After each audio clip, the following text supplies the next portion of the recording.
folks, welcome this afternoon to our Prescribed Fire refresher. My name is Brian Teeter. I'm the Nebraska Prescribed Fire Coordinator with Pheasants Forever, partnership with the Nebraska Game and Parks Commission. We started doing these refreshers here, I believe last year, as a way to kind of just get prepared for the upcoming Prescribed Fire season, and kind of just run through, a few things, lessons learned, weather forecasts, things of that nature, just to kind of keep us prepared and ready for the upcoming fire season. So welcome all. I am feeling a little under the weather, so if I cough or blow my nose, I'll try to keep it on mute. But we want to make sure to also have this interactive. So if you have questions, feel free to type them in the chat, or after a presenter is finished, feel free to unmute yourself and ask questions. And then make sure you're on mute if you're not speaking as well. Hopefully, I would imagine we probably won't be going till 3:30 today. We'll probably be wrapped up before then. So if we got a few good presenters today, we got Darren with the National Weather Service, Ben Wheeler, Rob Van Leeshout, and myself. We'll be kind of covering a few different topics today. So thank you all for being here. And we'll get kicked off with Darren from the National Weather Service. He's going to talk a little bit about, last year and this year coming up and some forecasting tools. And I'll let Darren, you can introduce yourself and take it away. Yeah, hey, thanks, Brian. Hey, good afternoon, everyone. Like I said, I'm Darren Snively, one of the forecasters at the National Weather Service office in North Platte. I lead our local fire weather program. So I deal with the products and services that we as an office issue that can be probably a good help to all you out in the field with burns and what weather forecasts to look at and how it affects fire behavior and all that. I'll get started with kind of what we do as an agency. With a weather service, we're a 24/7 operation. So we're here around the clock every single day of the year. We do more than just a general 7-day forecast. We issue a bunch of specific and specialized weather forecasts, one of which is fire weather based. And we also do aviation, hydrology, climate forecasts. And then we maintain the big radar and surface observation and satellite network. So our local radar is out near Thedford, but then we have surrounding ones just south of Hastings, one in Valley, Omaha, a couple others. One in Cheyenne, covers the panhandle of the state. And then we maintain some of the climate data, and we also do training and outreach and participate in talks and kind of like this one. But you can get a lot more information on, I guess, who we are as a weather service from our webpage at weather.gov. We're also on social media, and we put out a lot of products on the No Weather Radio as well. So I guess more information pertaining to what we do in the fire weather program, we kind of have three big things that we look for and we issue that can be a big help. One is the watch and warning related to fire weather. So if we're expecting critical weather conditions over the next couple of days, we have the fire weather watches and red flag warnings that we issue. Some of the products we issue every single day, regardless if it's in season, out of season, quiet weather, active weather. One's the twice daily fire weather forecast, or just kind of a brief summary of what we're looking for in the weather that pertains to fire weather, fire behavior. And then one's the hazardous weather outlook. Again, we issue those at least twice a day, one in the early morning, one in the afternoon.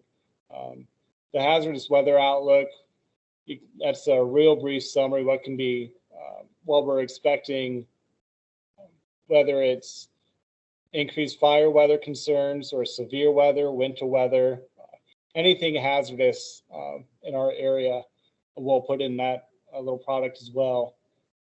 And then some of the more specialized services that we use on a as needed basis. One is the decision support briefing. So when we are looking at critical fire weather, we'll put together a kind of a graphical packet of information and send out to our partners and the web page. It has kind of timelines of information like wind speeds and humidity, kind of bullet points summed up what we're expecting with the critical weather, when, where, what, why. One is the spot weather forecast we issue on request if there's prescribed burn or an active wildfire burn. But we also do the spot weather forecast for things like search and rescue and hazmat situations. And then the other is the incident meteorologist program, the highly trained forecasters that get dispatched to the type 1 and type 2 events. We don't have an IMET in our North Platte office, but we do have one in the surrounding offices, Cheyenne, Rapid City, and Boulder. I know the IMET from Rapid City got dispatched to North Platte last year for one of the local fires that we had.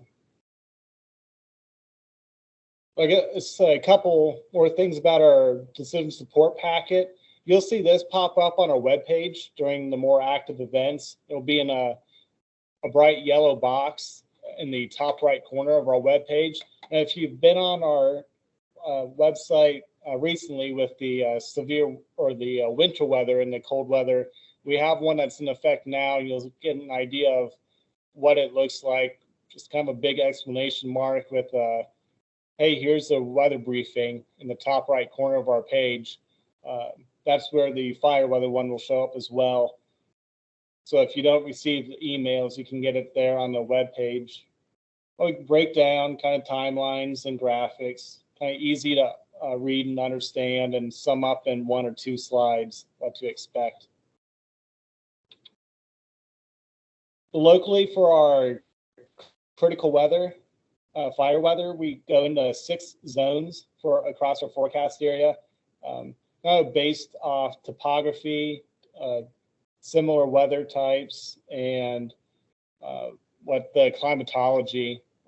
For the far eastern one, that the Loup Rivers Basin towards central Nebraska, we go off 20% for humidity for the red flag warning. Everywhere else in the Sandhills and Southwest, we go off 15%. And we're also looking for winds of gusting to at least 25 miles an hour, or to go all around all that if we're expecting a kind of dry lightning outbreak. But we also base our red flag warnings off dry fuels. We've got to have the fuel component, which we call our federal and local and state partners to gather that information. So it's a little tough to get a real good active fire weather day when we have a foot of snow on the ground. So we do take that into consideration when we're looking at humidity and winds. If you notice, our forecast offices to the east, like Hastings and Omaha, they do their red flags county-based, but we go kind of more of what the western U.S. offices do, like Rapid City, Cheyenne, Boulder, where they go more zone-based like us. So I guess as far as what we do at the weather office, when it looks at fire weather components, we solely really focus on the weather part of the fire triangle. That's where our specialty is. As far as the fuels component, that's why we place calls to our other partners. We can tell you what the wind's going to do, but we have not been trained or taken the special courses and the experience in determining what the 1-hour fuels are doing or 10-hour fuels. But we do take that into consideration when issuing our weather products that we make available to everyone else. But the big 3 things that we look at, again, are the heat component, the moisture, and the wind. And of course, wind is the most variable, and it's also the toughest to forecast. And go figure, the wind is also the most critical to important for you all on the field when prescribing the burns and trying to control things and spend time outdoors with the fires. Wind is going to be the one that is always the first question that pops up, what the forecast is, what's the wind going to do. So we try to spend a lot of time forecasting the wind and making sure that's about as accurate as we can make it.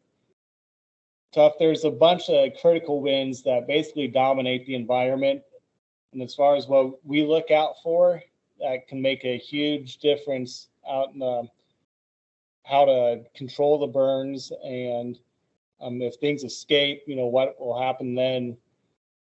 Some of the big the weather synoptic fields that we look for are basically any type of frontal situation, cold fronts, warm fronts. In the spring and summer, when we have dry lines set up, the downslope wind events, low-level jets, especially in the summer. Anytime we have thunderstorms that can spit out all kinds of different erratic, gusty winds, and then the potential for whirlwinds. And, we experience quite a bit of these out in Nebraska. It's pretty hard to find a day where we don't have one of these situations in the state. Well, I guess when we're looking at cold fronts, really, before the front arrives, we typically see kind of a transition of how the winds react going up to the front and then behind it. We're well out ahead of the front. There's usually south to southeast early flow. It brings a little more moisture into the region. And then the closer you get to the front itself, the winds typically transition to southerly or southwesterly and tend to strengthen, and also bring a little bit more warm air right before the front comes through. If you look past the front, that's when we get that real rapid transition to west or northwest and eventually north winds. But it's two completely different environments most times, where you're looking at unstable and pretty good flow out of the south, out ahead of the front, and then behind it, with the dropping temperature, rising humidity, get more stability. You kind of bring that smoke down to the surface. If you've got an active burn before where it would mix out and the smoke would go away from you, now it's going to be trapped and blown right back toward the ground.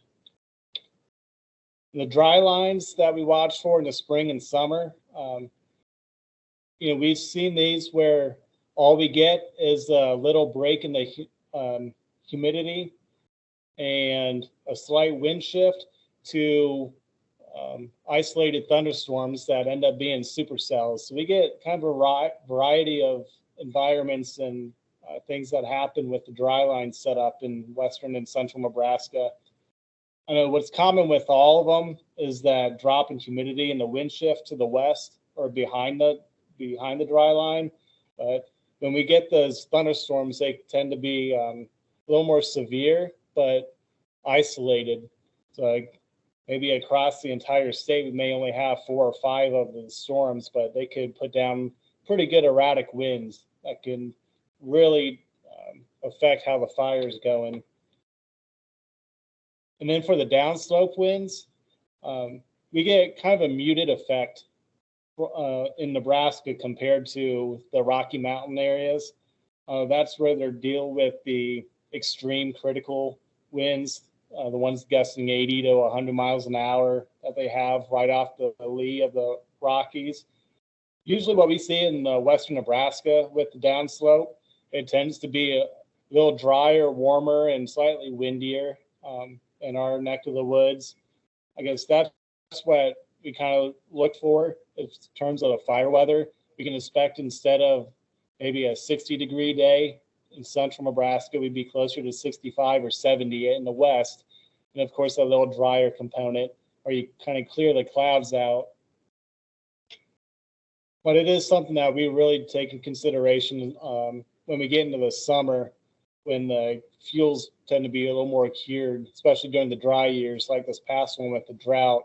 If we have a downsloping west wind, kind of piques our interest more in terms of, could this be a near critical or a critical fire weather day? In the low-level jet that we deal with quite a bit during the summer, it can be nearly calm at the surface, but if you go 1,000 feet up, it can be howling 50 miles an hour out of the south. So if you've got a burn during the nighttime hours, you bet that's going to be two different things that we could be experiencing there. We'd be mixing that smoke back down to the surface. But one thing that we really also look for during a low-level jet setup, if there's any thunderstorm activity, the jet can have a huge impact on sustaining the storms or the direction where they travel. Really, the location at the nose of the jet tends to be the forefront of any big thunderstorm activity. So if you hear those storms that kind of start out in the panhandle right after sunset, and then they end up in Lincoln or Omaha in the middle of the night, these huge bow echoes producing torrential rain and 60-mile-an-hour winds, a lot of times that's driven from the low-level jet. And then really the big one that we watch for in terms of fire weather forecasting at our office is the ridge breakdown pattern. This pattern, it doesn't always result in critical fire weather, especially if we look at this in the middle of the winter. But a lot of our red flag days are associated with this pattern. So if we're in the shoulder seasons and we have dry fuels, and we really try to mention this in our fire forecasts and in our decision support packets that, hey, this pattern is favorable for critical weather in the coming days. And essentially, we're trading out the high pressure and the big ridge that leads to an extended period of warming and drying across the area. We trade that out for a pretty strong low pressure and dip in the jet stream that oftentimes associated with the cold front. So we have a few different hazards going on here. One, with that warm and dry period that could stress the fuels and dry them out even further. And then you add that component of strong gusty winds, potential thunderstorms, dry lightning and whatnot with the breakdown and the cold front passage. So we often see the increase in winds at the surface out ahead of the trough, and then that rapid transition. I know we have one here in North Platte back in, I believe, 2015, where we hit 90 degrees in the middle of March. And in the course of that afternoon, we went from 90 back down into, I think, the 50s or 60s with that cold front, but we had an active fire on the edge of town. You bet that caused some headache here. That was a ridge breakdown day, and it ended up with two different directions where that fire was heading. It started out going to the north, and it switched with that front. So that's one of the big breakdown or the patterns that we look for in fire weather forecasting. And another one that we don't have as often in Nebraska, but last year was kind of a bigger one for it, was dry lightning. We had quite a few dry lightning days, more active than I remember in the past several years, because we got to have that moisture to develop the thunderstorms and the energy required to really get those going, but basically had it bone dry at the surface. And that's really tough to achieve in our area, a little more common out in the west, in the mountainous areas. But, we had a few fire days in our area last year that we had lightning there. I don't know if they were the cause of the fires, but just speaking from the weather perspective, there was lightning while the fires were going on. So we do issue the red flag warning if we're expecting a dry lightning outbreak. One of the big days that we had that kind of fit all this together, a few of those scenarios with the critical winds that I covered, the ridge breakdown day, the dry lightning, we experienced that on April 22nd of last year. And that's when we had a high of 97 degrees at North Platte, which for the middle of April was about 30 degrees above where we should be. I think that was the second warmest temperature we ever achieved in the month of April for Southwest Nebraska. But we also had winds gusting to 70 miles an hour that day, and humidity dropped to 10%. So that's about as extreme of critical fire weather as we can get in our our part of the state there. And then on top of that, we had the evening thunderstorms out ahead of the dry line and well ahead of the cold front. So we had dry lightning out in central Nebraska. But with the weather pattern, it was telltale ridge breakdown day, where we were, in the middle of this drought. So we had the stress fuels, we had the big ridge that got us our record heat. Then we had the real strong storm system coming out of the Rocky Mountains that drove the dry line and cold front through. So kind of a textbook event here in terms of critical fire weather. And then I'm running the numbers on when we really issue red flag warnings, when we meet the criteria. I guess no surprise here, spring and fall are the big ones. What really stood out, though, was kind of our last year's data. We ended up having one of the busiest springs in recent history. Our April was the busiest red flag April, going back, 15, 16 years. October was pretty busy, and that was during the Halsey fire there. But we had about or even more red flag days this year than we did during the big year in 2012, during the spring, that is. The summer eased up quite a bit compared to 2012, but the spring definitely had a big start. And that kind of shows what led into that was the fall and winter of 21, where we had record heat in November and December of 2021, combined with the serious drought. And then you add on the strong winds that we had about every other day during the month of April. We ended up having the third windiest April going back to about 1950. So you put all that together and it basically fit all the criteria for red flag days.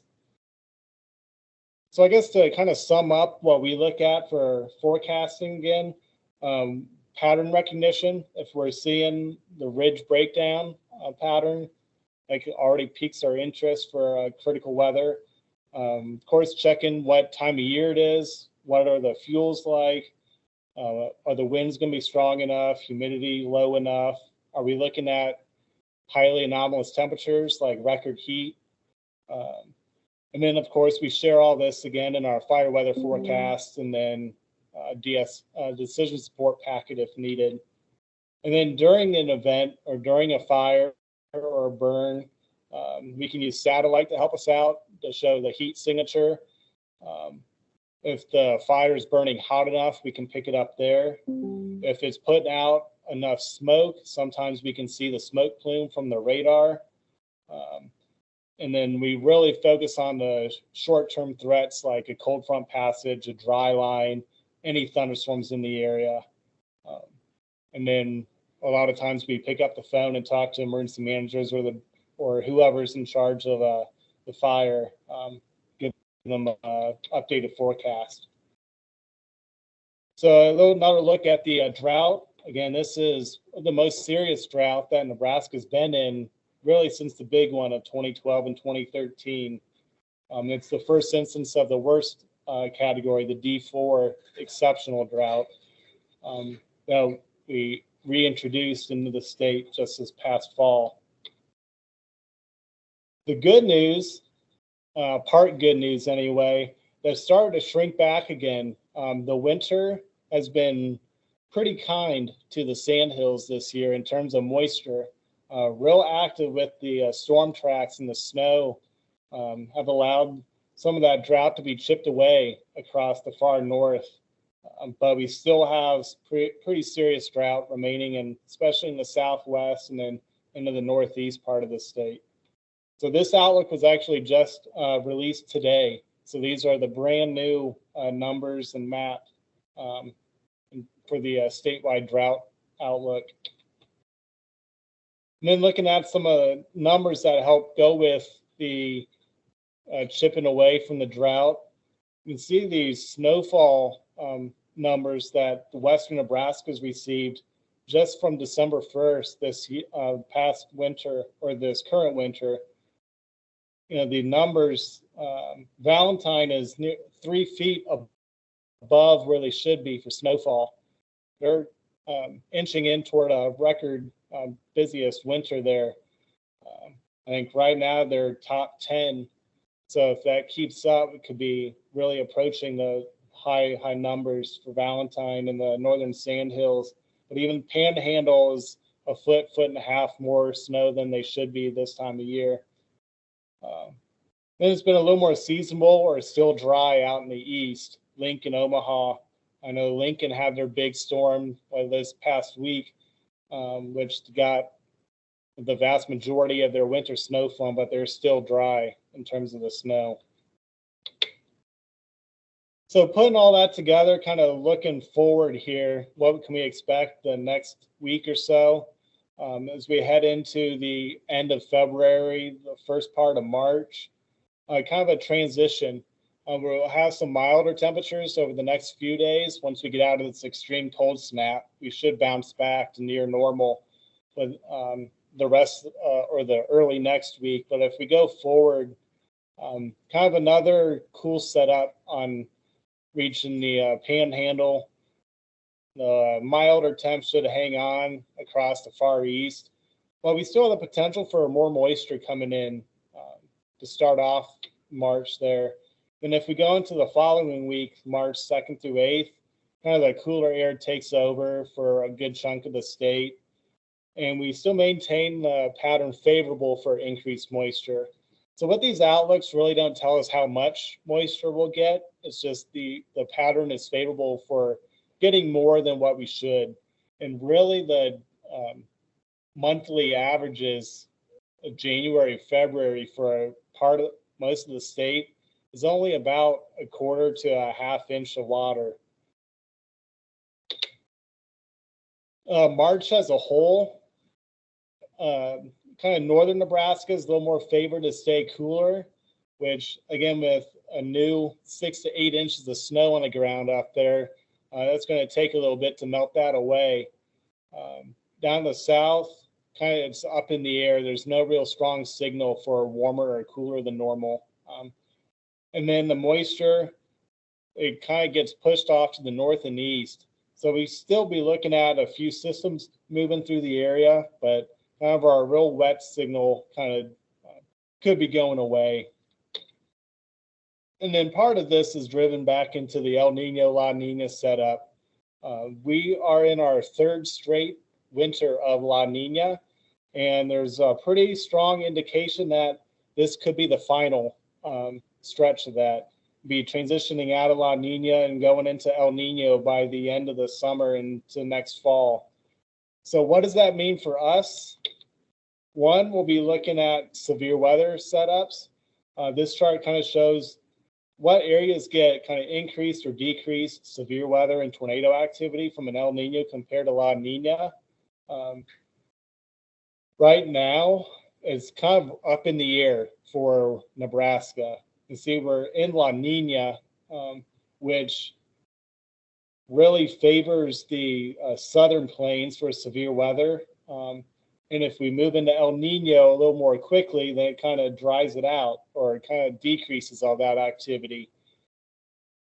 All I do know is if we're in a similar setup, and if we are, to when we came out of that drought back in 2013, 2014, 13 and 14 were a little more active severe weather-wise compared to where we've really been the last few years in the stronghold of La Nina. So if the pattern is shifting to where we kind of start really getting out of this super warm and dry period, could be looking at a little more storms. So we'll be keeping our eye on that. Again, for the spring, kind of sum up March, April, May, no real strong signal for Nebraska. A lot of the better warmth is off to the south. The more cool air kind of off to the northern plains, and the moisture toward the Great Lakes. This doesn't mean that we won't have any storms, but it looks like the best telltale sign of the moisture will be off to the east. And really during this time period, March, April, and May, our moisture for Nebraska comes in a variety of forms. We still have snowstorms in March and April. We can have thunderstorms April and May. We have general rain events where we can pick up 2 to 3 inches over the course of a weekend, all in rain. Out of this time period, May is the wettest month, and climatologically, May is actually the wettest, at least for western Nebraska. May is the wettest month of the year. But the Climate Prediction Center actually put in the El Nino, La Nina outlooks and the monthly outlooks together, come up with the drought outlook going forward through the spring. There's a decent signal where the north, where we've already started kind of tapering off the drought, may be removed altogether by the end of the spring. And a good chunk of the sand hills in eastern Nebraska will stay in drought, but it should improve. So instead of D3 and D4, which is the worst case droughts, may go down to a 1 and a 2. For the far west and southwest, the signal for improving the drought gets a little weaker. So it may hold on as bad as it's been a little longer compared to the rest of the state. And part of that also goes back into the summer outlook here. If we look forward into June, July, August, kind of that warm signal returns to the west. And again, moisture is a little weaker signal. And the moisture during the summer, a lot of that's derived from thunderstorm activity, which can be really hit and miss. Some areas can pick up, 5-6 inches in the course of a week from getting lucky with a couple thunderstorms, and then you look 10 miles away and they're still bone dry.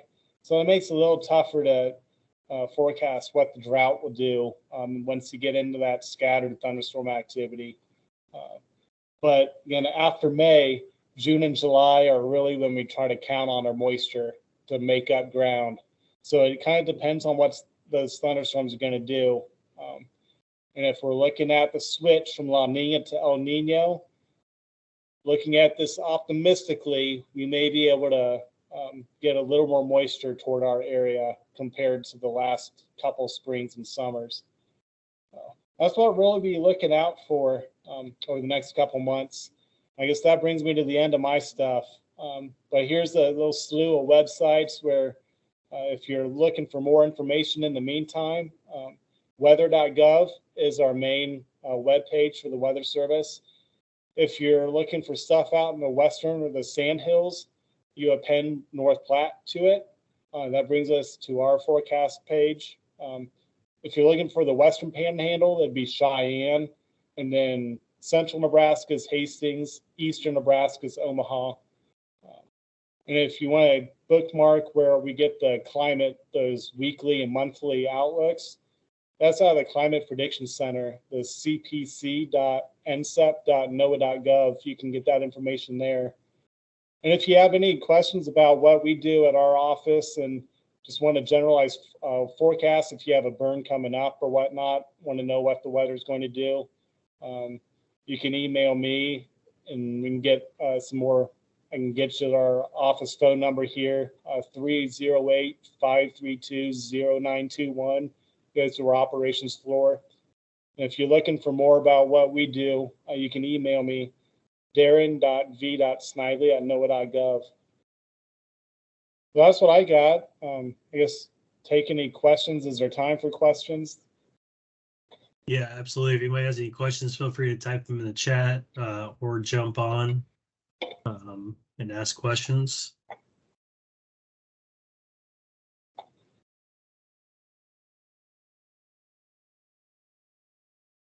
I did want to bring up too, I remember last year, I'm going to share my screen here and let's see. Last year I showed what the fuel moisture was doing. And you can see, so this is last year at the same time, that March time frame. These are our 10 and 100 hour fuels. So this is March 2022, and then this is February 23. So you can see going back, we're seeing a little bit of improvement on our fuel moistures and our 10-hour fuels, and even our 100-hour fuels. As you can see, last year, there's those 100-hour fuels were you're starting to get pretty dry. So we've been seeing some improvement in there as well. We had, especially last year, we had a lot of problems with some of those larger fuels continuing to burn for several days. And then, of course, everybody knows how windy it was. Things just kind of kicked up and threw embers and stuff like that too. So, yeah, I agree with you, Will. There's burning outside that traditional time frame. One of the things that we've been doing the last couple of years, we've been holding a lot of those growing season burn workshops, summer fires. And I think a lot of times it does take just getting those fire chiefs out there to see those fires happen on the landscape to kind of see it for themselves as well. But yeah, I think the Weather Service would be a good partner in helping us push that message too, especially in those years where we're getting really good moisture and La Nina years, maybe during the summertime.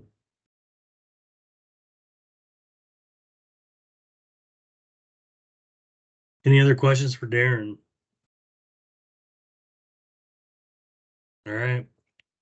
Well, Darren, we appreciate you coming. That was a great presentation. Hopefully we don't end up like we were at last year with as many of those dry, windy days as we did last year. So Yeah, keep our fingers crossed. Thanks, Brian. Thanks, everyone.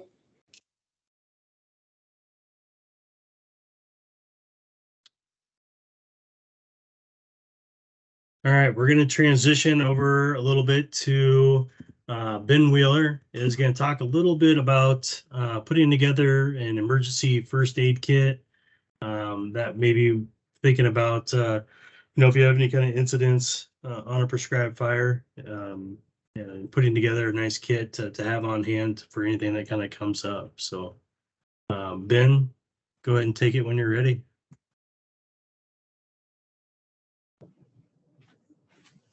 Okay.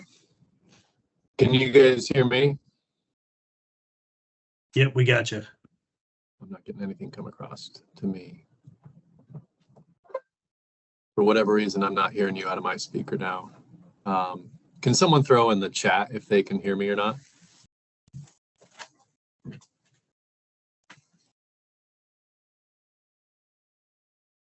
Gotcha. Okay, perfect.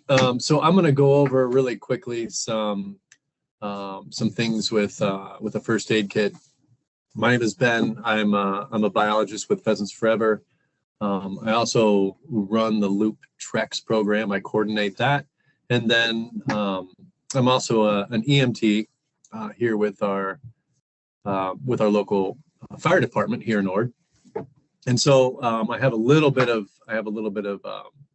first aid emergency response training. And when we work on the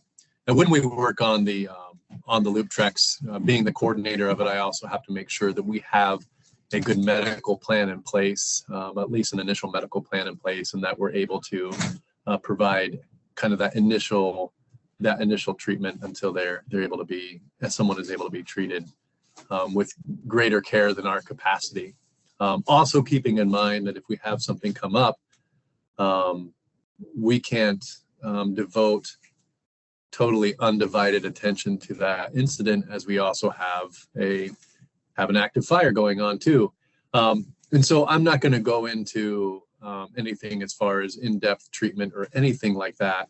That could take a long time, but I will go through just some pointers as far as putting together a first aid kit for a fire, and some things that you can throw in there, just how to be able to provide that, like I said, that initial treatment for someone if there should be something that comes up.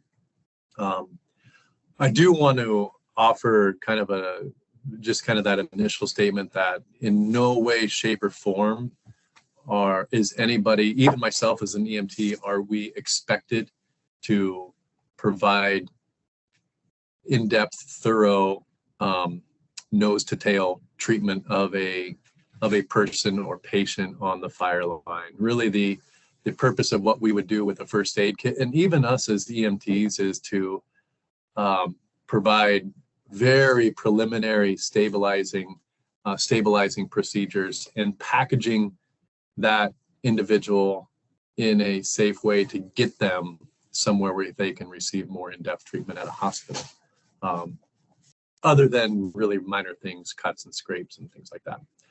But other than that, we're just kind of stabilizing them till we can have better treatment. The other thing I would mention is to be very aware of who your audience is, or who you will have working with you. And that's going to come up. I'm going to bring that up in just a couple minutes here, in terms of how I modified the first aid kit that we got. So really all I'm going to do is I'm going to walk through, put this down a little bit so you can see it a little bit better. I'll walk through what we have in our first aid kit, and this is for our loop treks. Initially, we just went pretty standard and got one of these kits. This is an adventure medical kit. They put together really good kits. You can find them online. You can find them on Amazon. They're used for backpacking or whatever you have. On this one, it's for 1 to 12 people, up to 14 days. And so it just seemed like it would be a really good fit for our treks, being a 14-day event. And so, yeah, we said, let's do this. You can find these on Amazon.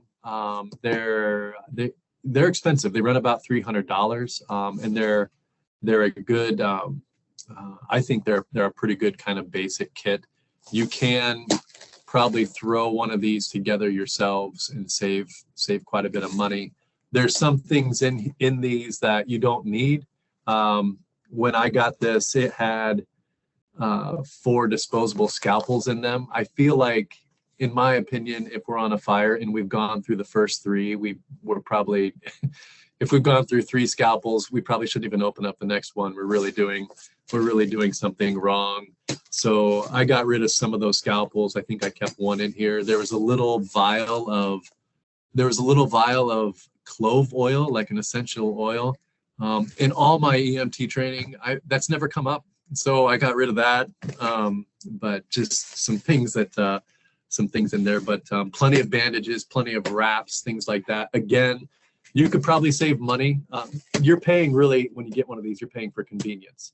If you put one of these together on your own and piece it together, you can save money, but you have to take all those extra steps and make sure you have everything in there. If you do go online and look at them, you can look and see what the list of everything they have is that would be included in it. But I can open it up a little bit. It has 2 compartments here. As you can see from it, it's fairly dated. We've had it around a while, so some of this transparent fabric here is starting to show a little wear. In some cases, it's kind of breaking through a little bit. But there's a compartment for tools. There's a compartment down here for essentials. Again, some of this stuff I have taken out and replaced with other things that aren't in here right now. They're to my side, just to make sure I point those out specifically. There was also a stethoscope in here. I don't think I'm going to be, even as an EMT, I'm not going to be in a point where I'm listening for really in-depth breathing sounds very often. Maybe once in a while, but I took that out. I kind of made that bargain. Here's the one scalpel I have left. It's got little tweezers in here. It's got some EMT shears. We've got a caliper in there and a thermometer. Down here we have all kind of things. There's little bandages. There's sunscreen, little antibiotic ointment vials, things like that. In these, they also have a kind of a handy wilderness and travel first aid guide, so you can look through that and get any information there. They have moleskin in here and kind of a bunch of Band-Aids of a lot of different shapes and sizes, kind of for anything you could do. Wraps of gauze, if you're going to add anything in here. gauze and bandaging would be it. And so like a triangle bandage or something like that, you could throw in there and that would be handy. But that's this compartment. And then I'm going to zip that completely up because I kind of want to show it to you closed then. One more time. For a certain reason. These things get packed pretty tight. And even when you take some of the things out, the zippers fill up pretty tightly. When you open up this more main compartment, you have one side here that says trauma. And then the other side you have personal protection and medications. So trauma, you're going to see even more of this bandaging. You've got tape, kind of the latex and ace bandage type things, more gauze. You can never have enough gauze. You can just keep packing and packing and packing wounds. More absorbent bandages there. Really handy thing. We got a SAM splint, so you can kind of take this and you can mold it kind of to anything. If someone has a broken bone, I can put this into a C. I can use this and make a C collar out of it. But this stuff really comes in these come in a lot of handy if you're somewhere where someone has some kind of a break and you just need to temporarily stabilize it. This is foam, but it has I think it's an aluminum spine to it, so it does mold and it stays in that place. But with that foam, it provides the patient with a little bit of comfort. But bunches of bandages in there, and that's mostly what this is. Just a lot of dressing stuff.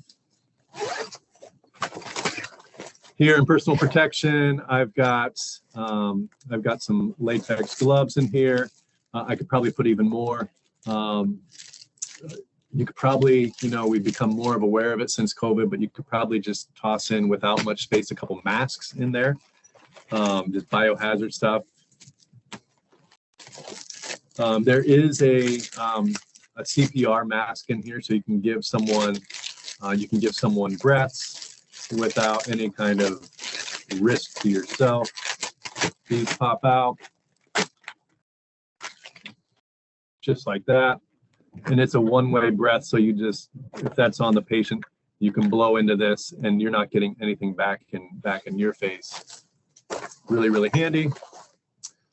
That's over here. And then we have some really basic medications here. There's a bunch of them that are in these individual little packets. Everything from like a Motrin to stuff for diarrhea. Here's a little packet for rehydration stuff. Aspirin, things like that. They have packets of iodine solution for cleaning up something. But just a bunch of really handy things that you may feel like, boy, I don't need an entire bottle of anti-diarrheal medicine for my first aid kit, but that's what they come in. And so you get them in these individual little packets, and having them small in those kind of doses is really handy. It is probably prudent to go through them from time to time and check your expiration dates on this stuff. A lot of this stuff expires. There's probably some of these things that are more lenient and still have effectiveness after that expiration date. I'm not condoning doing that or not.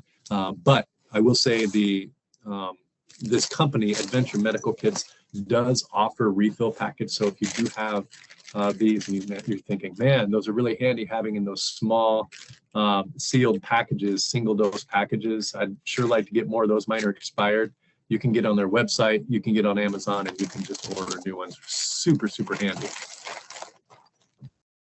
So I'll close that back up, but that's the majority of what comes in this package. Throw this too. So I took that and I modified it a little bit, just knowing our audience. And a lot of times, if we do have our 2-week Trex event, and we do that, and that's great. Probably the majority of the actual burning that I do, though, is with either PVAs or other landowners out there. And if I mean, I'm looking through some of the participant lists. I think most of the people here are from Nebraska. If you've been involved with a PBA before, or just you're familiar with land ownership patterns in Nebraska, you'll know, boy, there's some aging demographics there. And so some of the things that I'm more likely to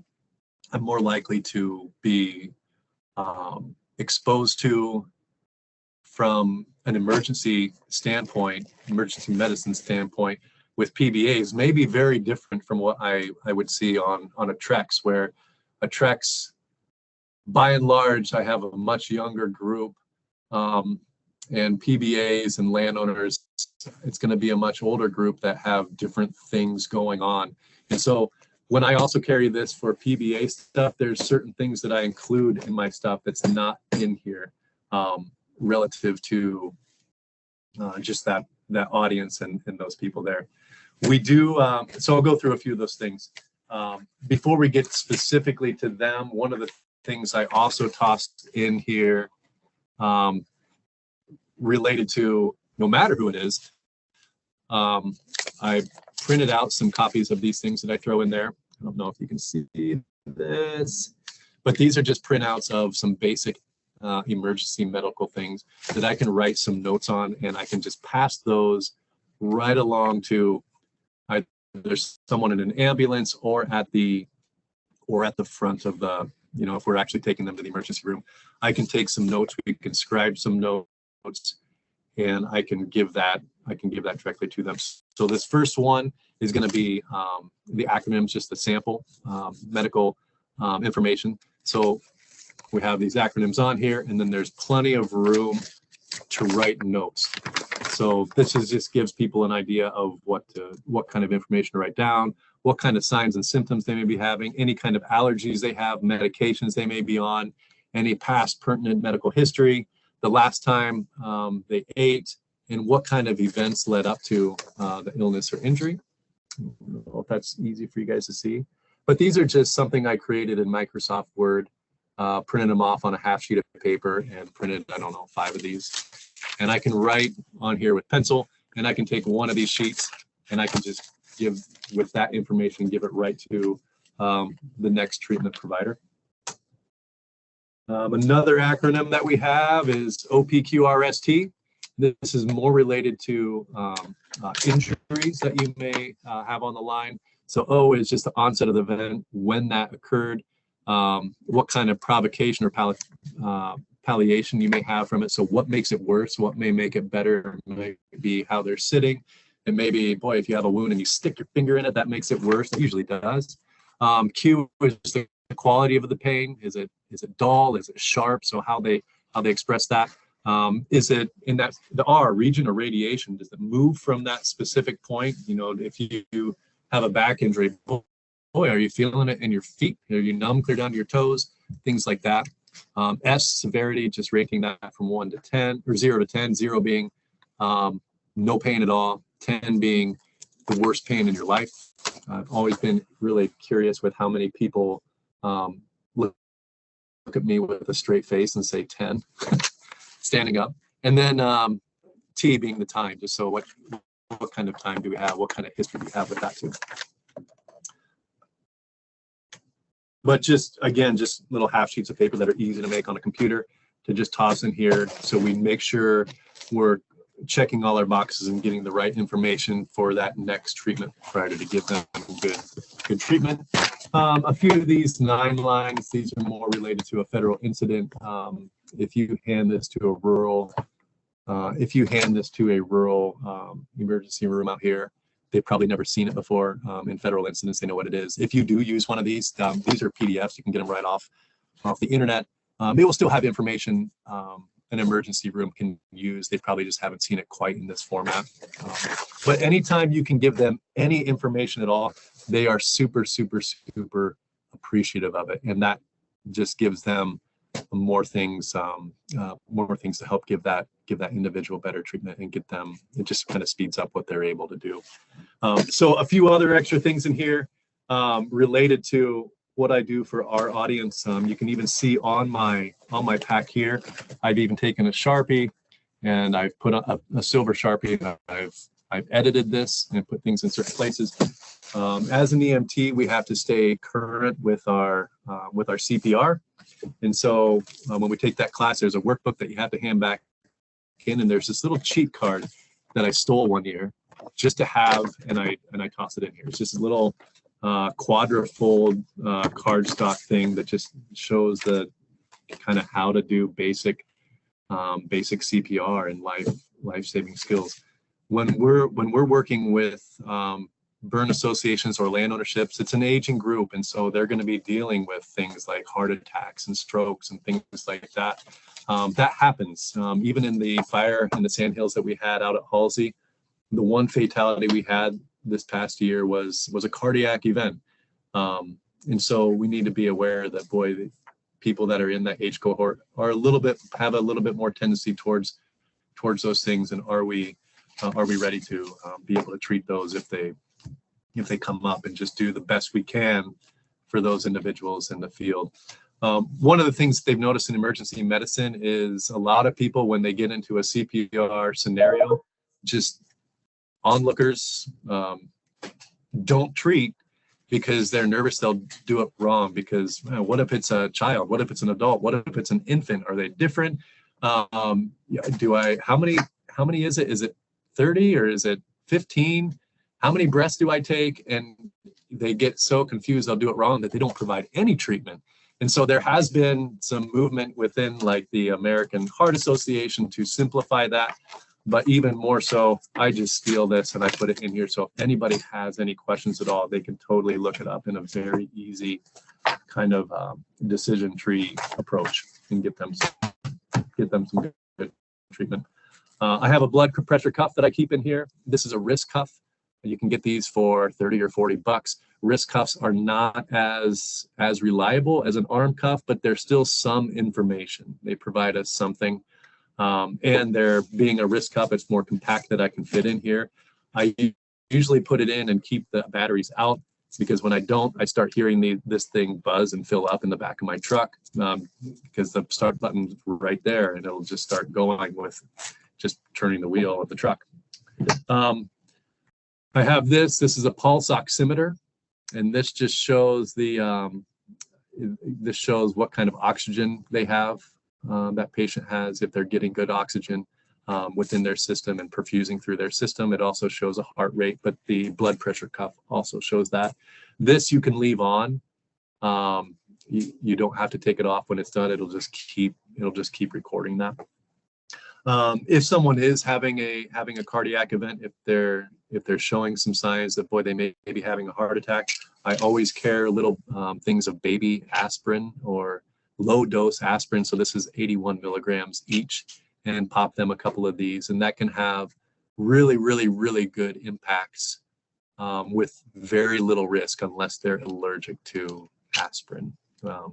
So I keep that in there. The blood pressure cuff manual, which is pretty simple. You just put it on your wrist and you hit the start button, and it's pretty well takes care of itself. And then the last thing I was going to share with you guys is I do also keep a little kit for doing checking blood sugar. There's a lot of folks out there that are either diabetic, either type 1 or type 2 within our population, and so I keep a kit out there that's very easy to use. Most people that have diabetes have their stuff with them, and they know how to use it. They can walk you through it. But if you're noticing someone that's just really low sugar, you can take that, you can identify it, or if they're just not making sense, it's a good idea to maybe just check their sugar just in case. And then I keep a couple of these little Insta glucose if someone's running a really low blood sugar. These work very, very quickly. Within a couple minutes, if I throw some of this under their tongue, they're going to start making sense again within just a couple minutes. These little blood sugar monitors are not expensive. I think you can get those for 25 or 30 bucks. The instant glucose, you can get those for a couple bucks a piece. Aspirin, I think I got this for $1.50 at our local pharmacy, so it doesn't cost very much. But these are the things that I end up throwing in modifying this with, just to be aware and make sure that we are treating the people that are most typically on our fire line with the best treatment possible. Does anybody have any questions? That was kind of a lot of information and just and not a lot of time. Feel free to throw anything in the chat box. I'm happy to answer. Again, you can throw this stuff in. You can create your own pack. Adventure Medical Kits is not I'm not a sponsor for them. They were just handy and they were convenient, and it's the one we have. But you can certainly make this on your own. Yeah. Any questions at all? Do you keep this on your pack or typically delegate someone to be the medical personnel? Usually I'll keep it in my truck so we have it handy. There will be some people that have a special pack, like on our treks. If they're a medic at their own place, they may have it in their pack, Rob, and they have their own stuff. It's pretty uncommon, at least on our treks, that we don't have someone else that has a medical pack or that is some kind of either EMT or paramedic out there. Especially if we have people that are coming from, if we have a group that's coming from a municipal department and they bring an engine, they're going to have just within that engine typically a much better and more thorough kit than what I have. But I don't keep it on my pack. We do delegate someone to be the medical person. So if someone on the east flank or the west flank has an issue, we're going to say, well, let's run those decisions through this person. And a lot of times at a briefing, we may ask, just for a hand show, is anybody out here an EMT or a paramedic? If no one does, we'll just ask, does anybody have any medical training? And we kind of go from there. But if possible, we do delegate someone to with some kind of training to be able to make those medical decisions. That's a good question, Rob. Thank you. Any other questions?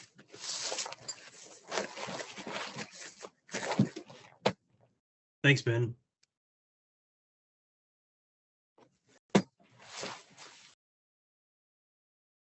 Yeah, I think that I still can't hear anything. So if you have anything else, it's got to go in the chat. I don't know why I'm not hearing you. My speaker's on full. I'm not sure what's going on. So even if you're moving on to the next person, probably have to show me.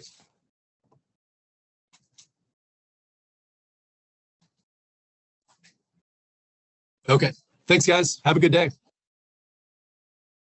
Yeah, and I think that one of the things, so Pheasants Forever and Quail Forever just redid their fire policies, so our standard operating procedures. And one of the things that came up is that, all of our staff are going to have to go through first aid CPR. And so I think we're going to kind of help. We're going to transition that where we're going to probably take that and have several workshops across the state dealing with first aid CPR on prescribed fire, and open that up to the public and our PBAs and everybody else to kind of bring everybody into the fold, just so that we're prepared for the future as well. So those will probably happen over the summertime, I imagine. And if you're on my email list, you should get those. So that was great. Thanks, Ben. We're going to transition into a little bit. I've got a few slides, and I'm just going to talk about some of the things that, I see on a yearly basis that kind of comes up that we have issues with, or we need to pay a little bit more special attention to as we get around to fire season. And, many of you probably experience some of these things, especially when you're dealing with PBAs or newer staff that hasn't burned a whole lot. So I'm just going to run through a few quick things and share some thoughts. Again, feel free to jump in the chat or at the end, we could discuss things as well too. So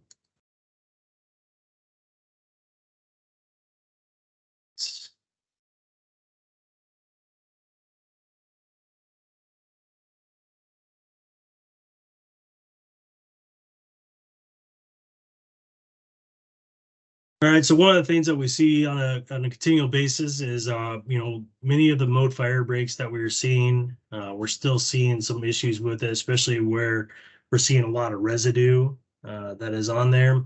And of course, the more residue you have on that mowed fire break, the more water you're going to need to wetline.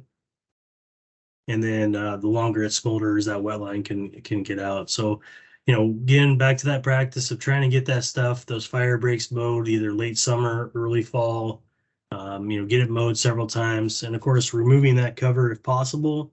So if you can get it hayed off, that's great. And this becomes especially problematic when we have like CRP fuel loads. When we get into rangeland stuff, typically not as bad of an issue. And then of course our width, that 10 times the width, the height of the fuel. So if you got 5 foot tall big blue stem, we want that nice, really wide fire break. Kind of the same thing with our disc rototill. A lot of times if people go out and disc, it's a great way to burn, especially off of CRP. Some of the issues that we've been seeing is that they typically don't get disced well enough. So if you're gonna do a disc fire break or a rototill fire break, make sure that thing is absolutely disced up and black. Otherwise, it's almost more problematic if there's vegetation still in those disc or rototill breaks where that fire just kind of slowly creeps, or there's big clumps and the fire gets underneath there and smolders, and you have all these issues during mop up or more time for it to sit there and smolder and cause an issue. And mowing that heat reduction strip off of that, you can see here in this photo, they got that nice rototill, then they got a heat reduction strip based off of that. So this is really great, but a couple of those things that we need to pay close attention to doing. Another issue that we've seen in the past is, sometimes either the property or CRP boundaries are not always practical for establishing units. Some of the biggest things that we see is that, they follow your CRP outline, and there's all these dog legs and twists and, wooded draws or dog legs that kind of get in the way. And it just makes more complicated to apply that fire. A lot more communication has to happen, a lot of like waiting and holding. So trying to either increase the size of your burn unit or decrease the size of the burn unit is going to help us minimize the risk of any escapes or any issues that we see from that. And then touching up that fire break a week or two prior to your burn, going out there and just double checking, making sure everything's good is always good practice. Especially if you're burn boss, if you're not burn bossing it, maybe somebody else. It's always good to have somebody else come out and take a look at it. That way you have, a couple weeks or a month to get those things remedied and figured out before the burn day actually happens, because we don't want to call it off, obviously, if we get out there.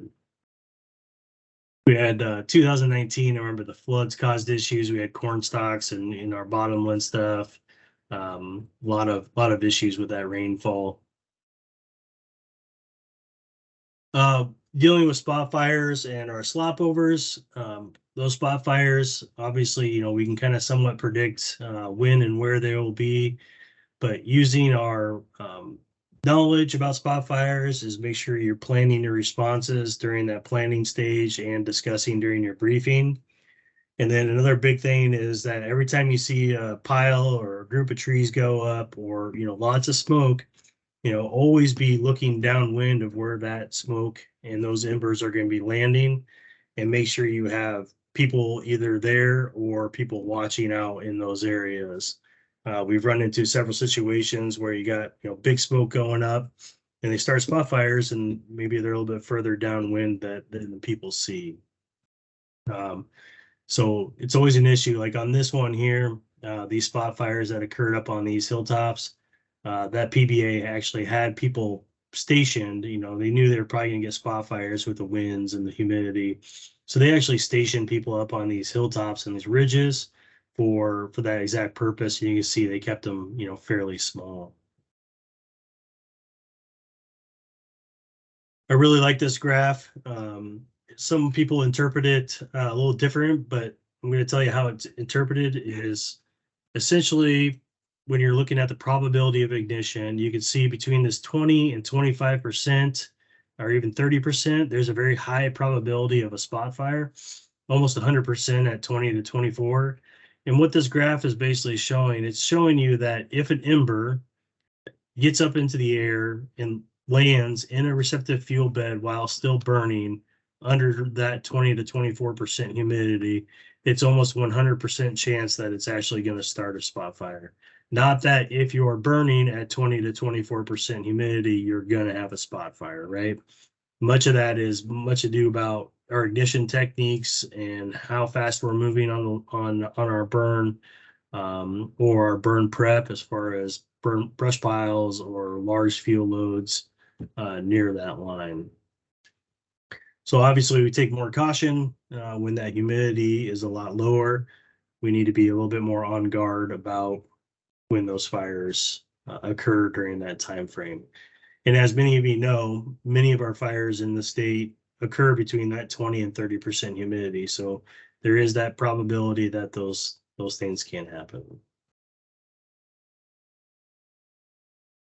The other issue we've seen is our interior ignition. Typically when we're doing our strip head firing, during the initial putting in the black line on our line, many times we've been seeing people just take too large of a bite on those first couple strips and ended up causing either spot fires or slopovers, which we'll talk about in a little bit. So again, start small, and as you work downwind and get that black downwind increases, you can start taking larger bites.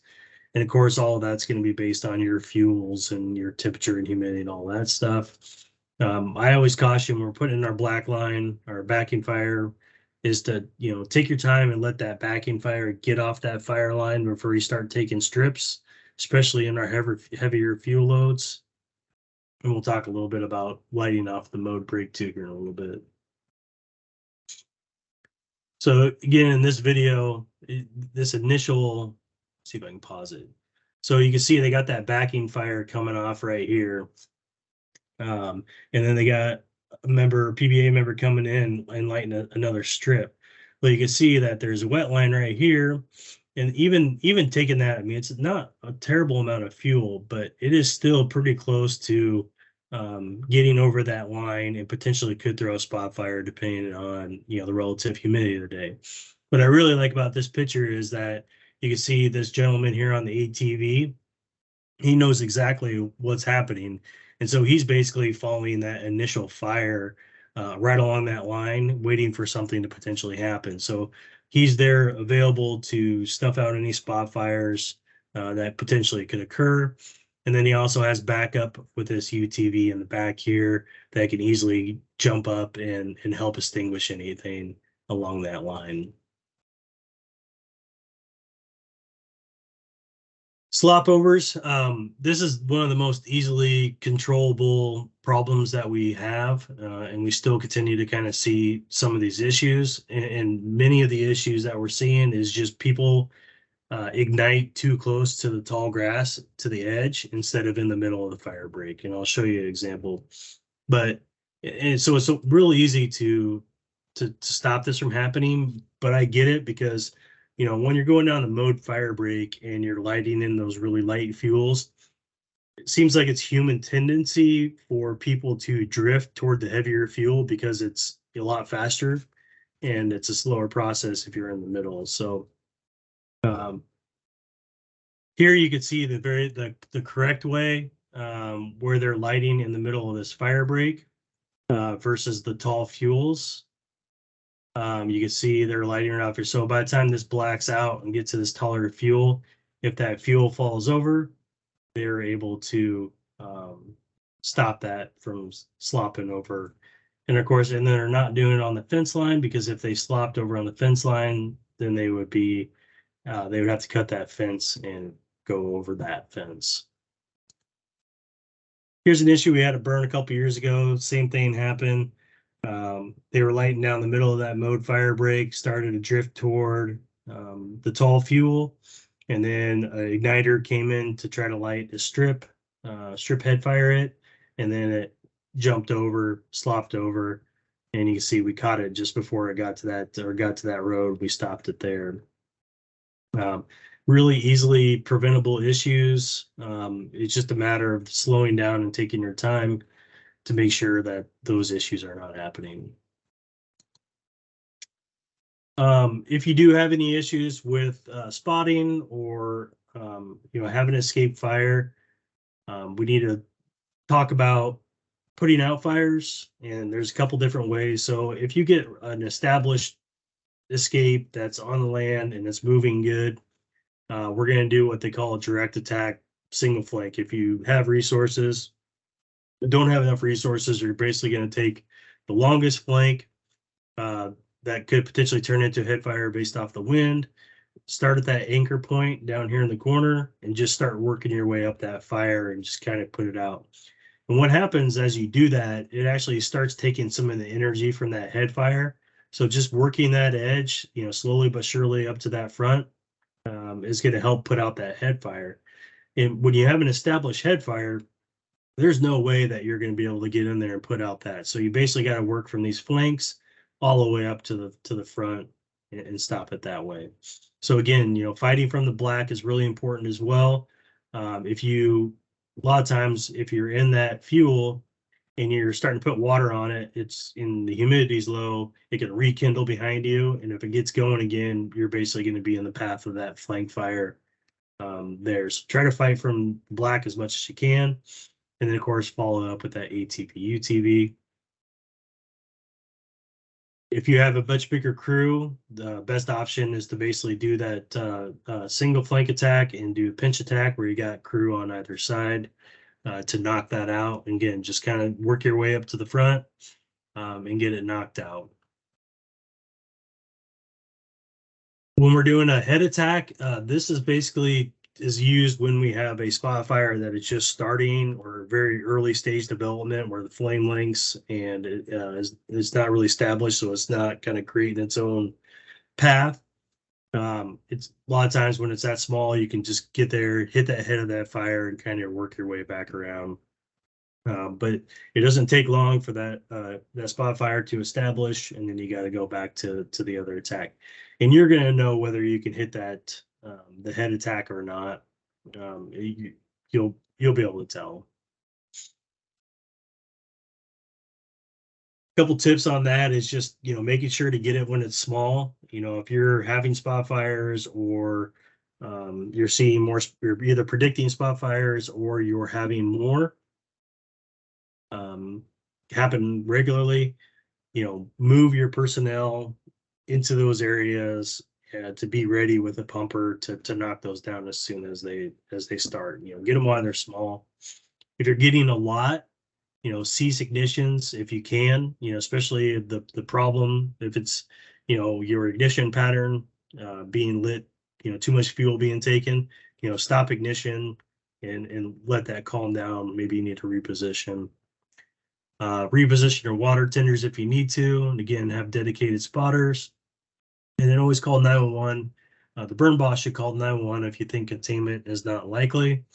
And the thing I'll say on that is, 99% of our state is covered by volunteer firefighters, and we all have jobs, and we don't live close to the station sometimes or work close to the station.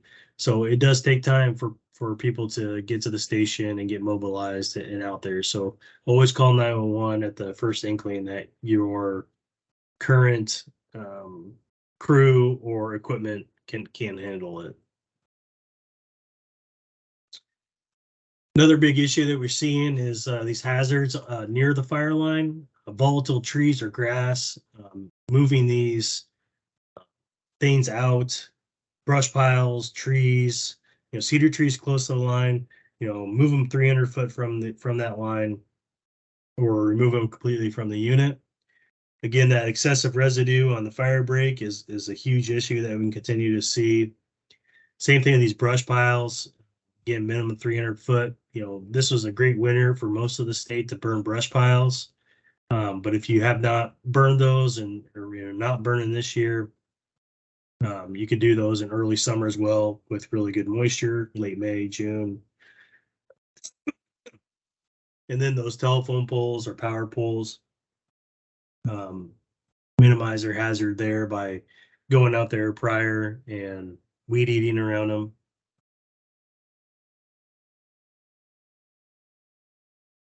Wet lines, wet lines is one of those art forms that essentially trying to figure out the best way to how much, the width of your wet line, the amount of pressure, the amount of gallons per minute that you're pushing out is really important to kind of figure out. And of course, those are all going to be based on your heat, your humidity, your fuel loads. Here's a really great picture that shows kind of a perfect wet line. They're laying that wet line down right in the middle of that track. And then so it compresses down a little bit, and they're lighting right off of that, and it's going to back right off of there. So it's a really great example of how to lay down a wet line. I know some people like laying down wet line in front of the tire so it smashes down in it, and that works really good, especially if you have higher thatch load where you do need that. In a situation like this where it was properly mowed or baled off, that doesn't become an issue as often. And the other thing too is to make sure that hose operator's inside of that side mirror so they can call out, stop or go ahead with hand signals.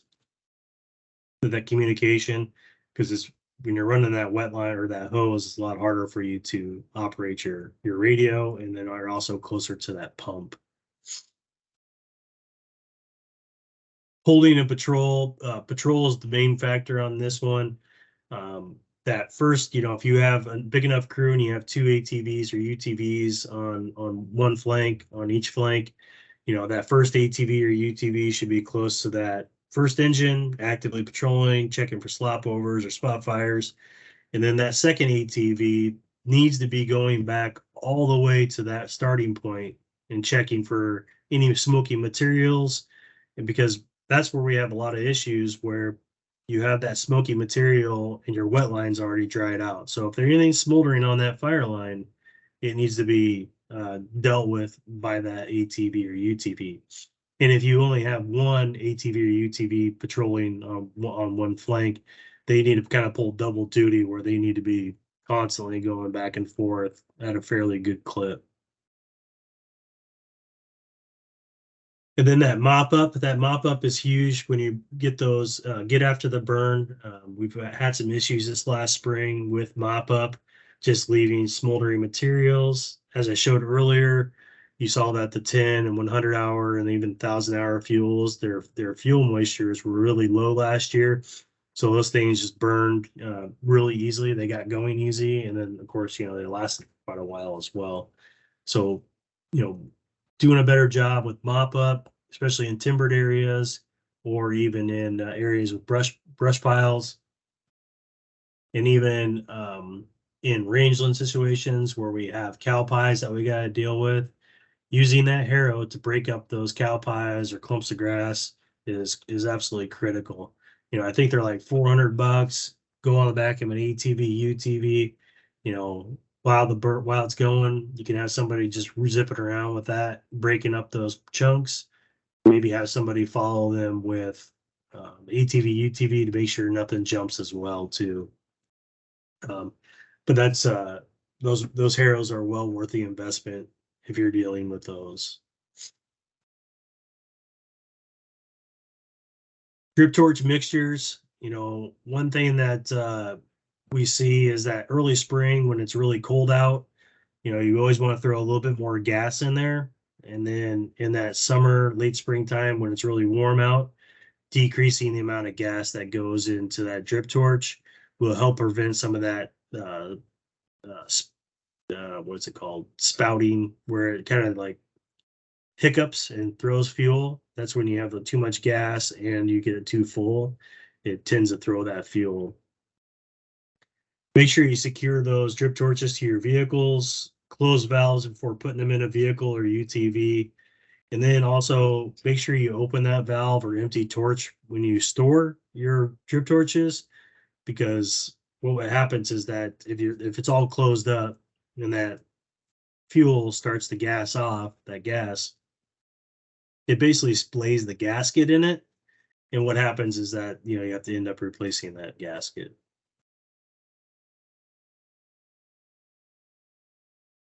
Radios on a fire line. I like to have everybody on the fire line have a radio. I've been on fires where not everybody has a radio and you end up trying to shout or use hand signals.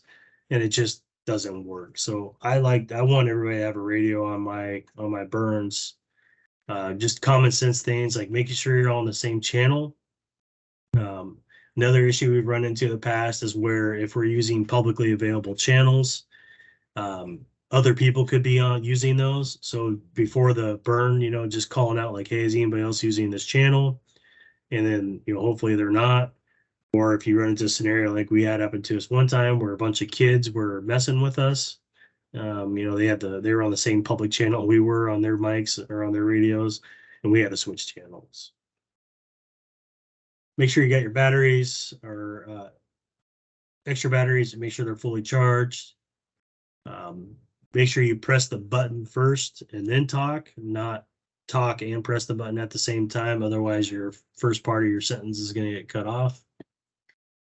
Chest harnesses are a must. We've lost more radios by people not wearing chest harnesses.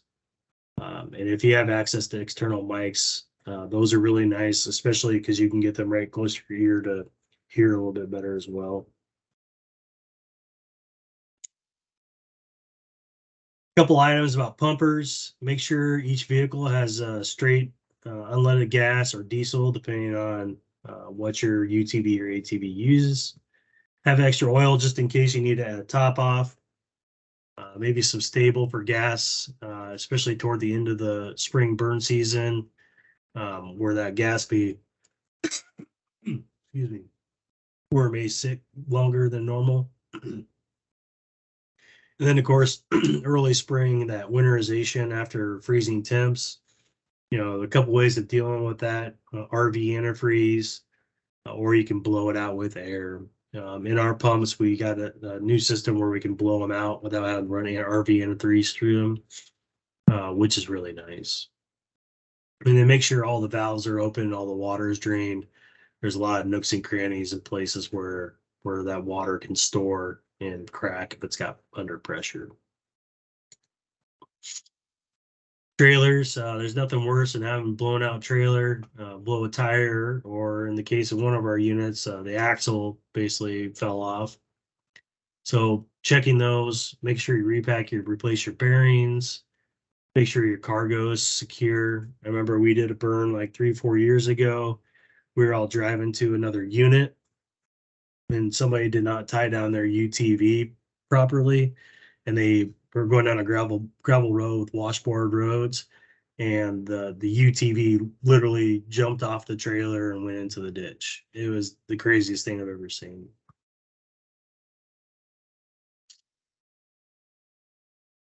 When driving your vehicles, make sure you always keep your lights on. In that heavy smoke, it's really hard to see, so keep those lights on. If you do have like an amber flashing light, those would be good to add to your rig just for extra visibility, especially if you're patrolling the fire line. Again, make sure you got enough gas. That tow strap, not only just if you get stuck or ATV or UTV gets stuck. Watch out for tire killers. This is typically, shredded shrub thickets usually, but it can be anything. I've seen cedar tree stumps, smaller ones, pop tires as well. And the other big one is make sure you clean out your air filter after every burn, especially if you're driving through that black. I can't stress this enough. Like so many, your vehicle is going to drive a lot better. Your oil is going to last a lot longer. And it's absolutely necessary to do that. If you're not driving in the black ash, it's not as critical, but if you're driving in that ash, check those air filters out. Always practice safe operations. While you're out there, there's a lot of terrain, there's a lot of holes, especially when loading or unloading an ATV or UTV. We've seen a lot of incidents where people try to load their ATVs in the back of their truck and end up falling off, or the ramps slip out from underneath of them. Then, of course, utilize your seatbelts in the UTVs or trucks, especially in really hilly terrain where there's the potential for a rollover.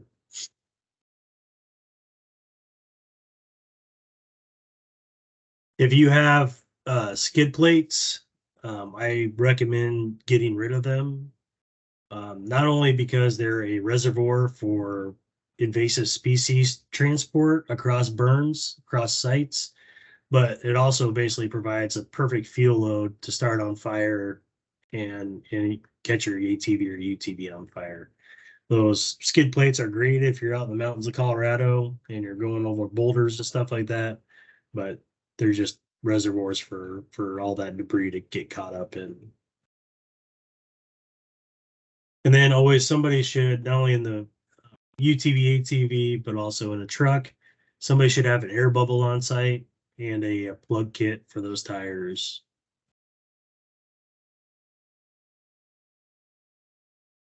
Test fires, I like test fires for these reasons. I like to use it to, check the fire and smoke behavior, make sure it's kind of burning as expected. And typically this is very minute because things are going to change during the day. So you're not going to get a real feeling about what the fire behavior is going to be until you kind of get into the heavier fuels. But what you can use it for is to watch how fast that fuel is burning, how long your wet line is staying wet. You can monitor the amount of thatch that's going to be in there.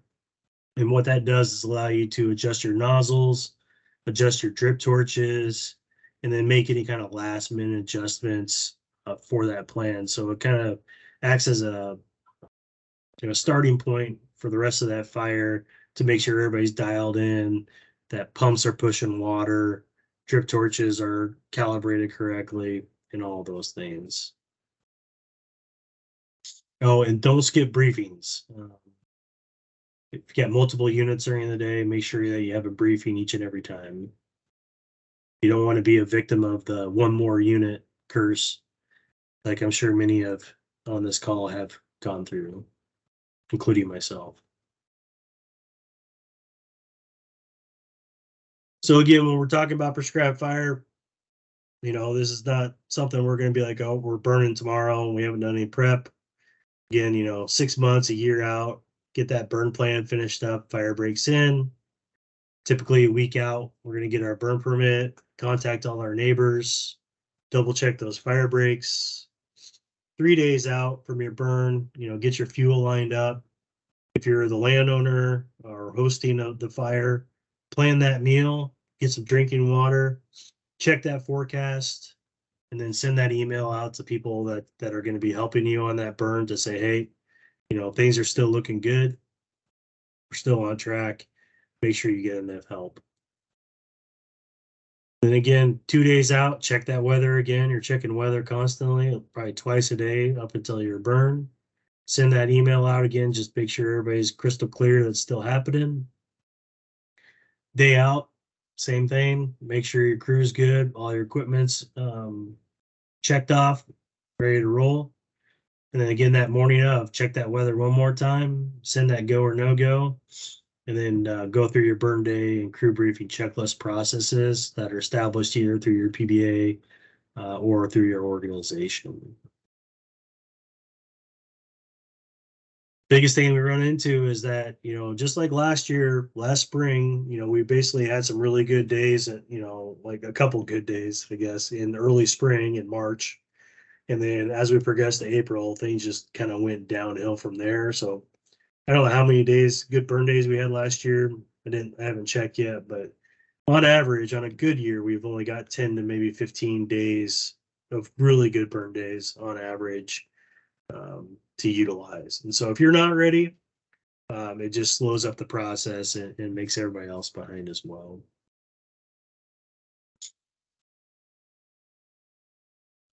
Are there any questions or comments? Experiences people have had with any of those items they'd be willing to share?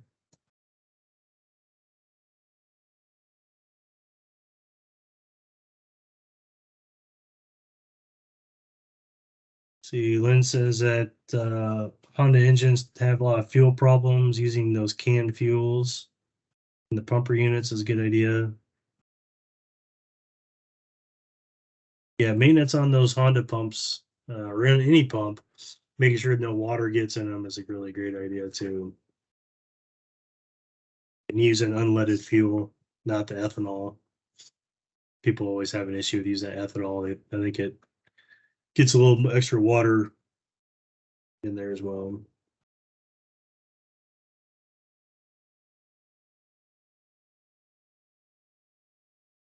All right, seeing nothing, hearing nothing. Let's move on to our next one, our last presentation.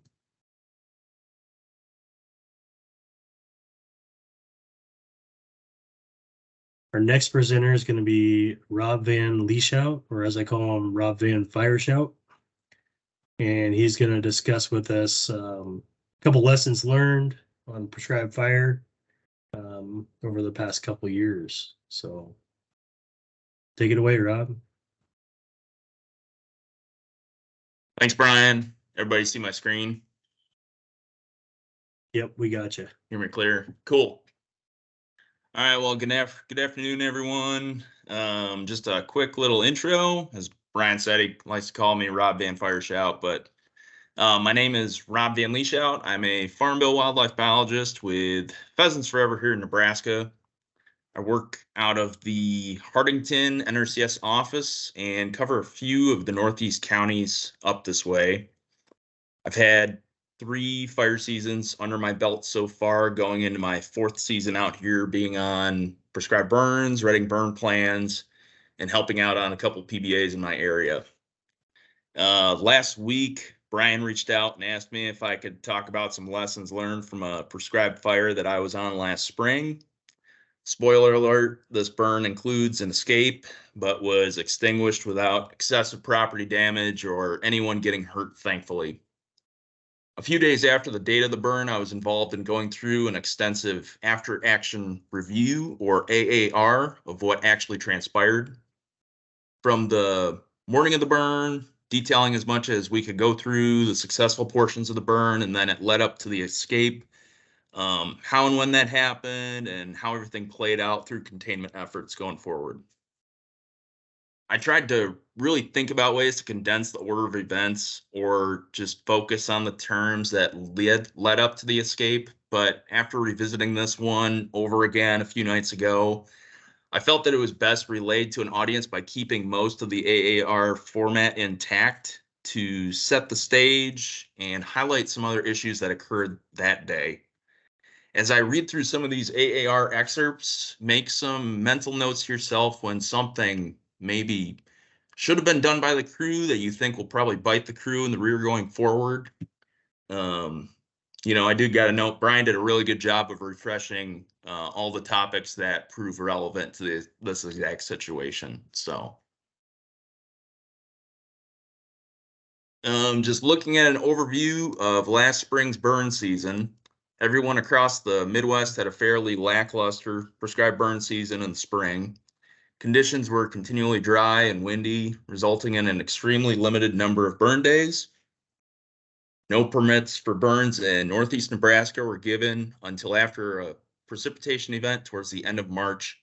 Even then, permits were sparingly granted.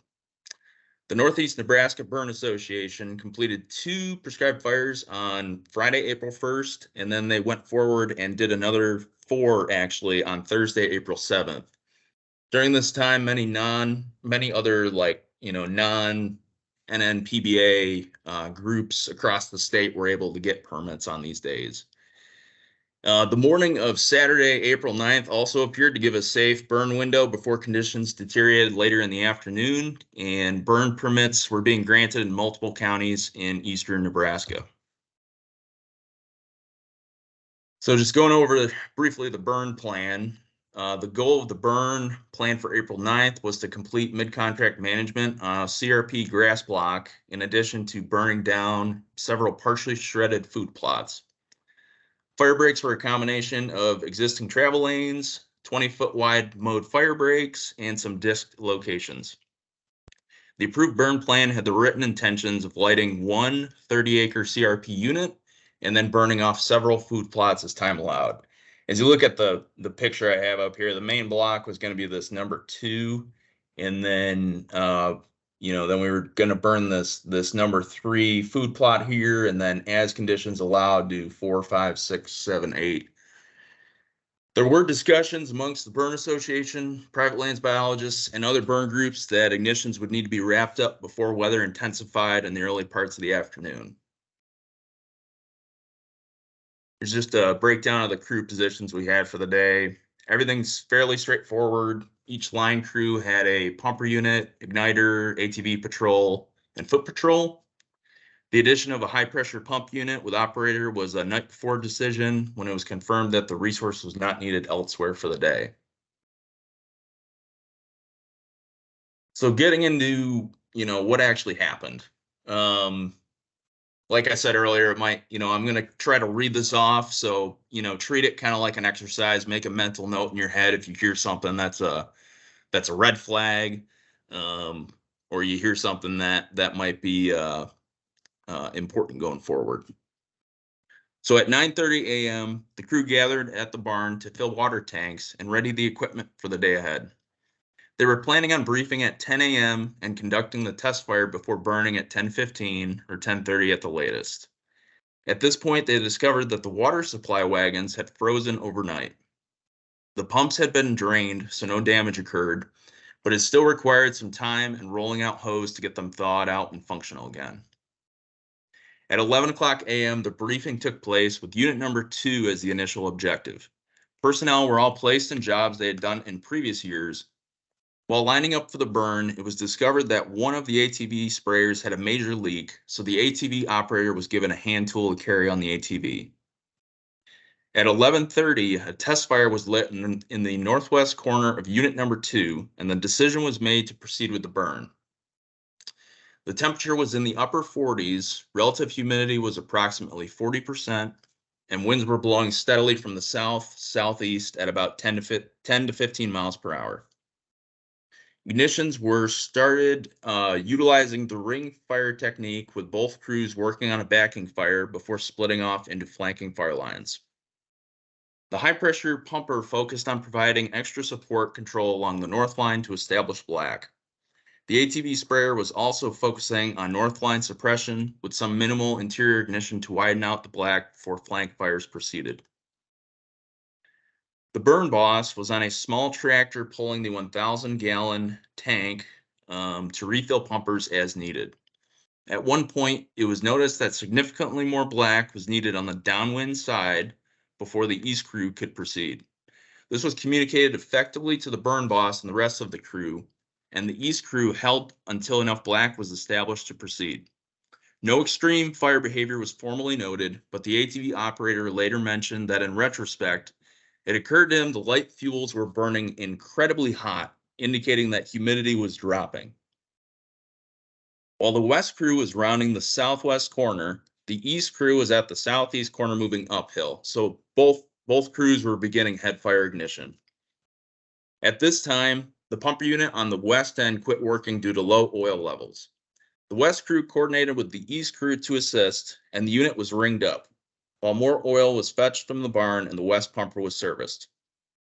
It was later noted that in ringing the burn unit that the head fire was very hot. The operator of the suppression pumper noticed that it was more difficult than usual to put out smoking bunch grasses near the unit perimeter on the south line during mop-up. Some were flaring back up even after being sprayed with water. The high-pressure pumper and the ATV with a working spray tank focused on the mop-up process.